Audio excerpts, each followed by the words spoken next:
สวัสดีครับพี่ส้มตำเอาหนึ่งค่ะแล้วส้มตำอะไรคะ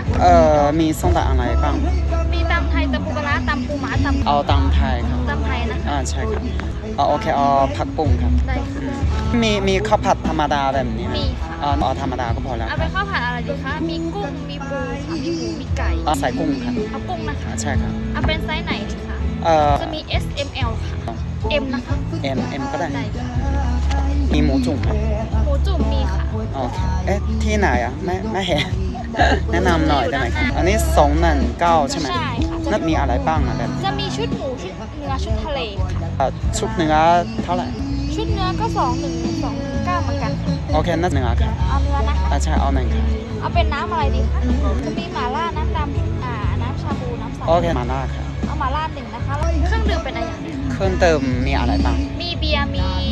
น้ำโค้กครบเอา2ขวดแล้วเอาน้ำแข็งด้วยโค้กคนี่รับเป็นขวดใหญ่นะคะโอเคเอาขวดใหญ่ขวดเดียวนะคะใช่แข็งไหมคะแล้วน้ำเปล่าเอา1ขวดครับ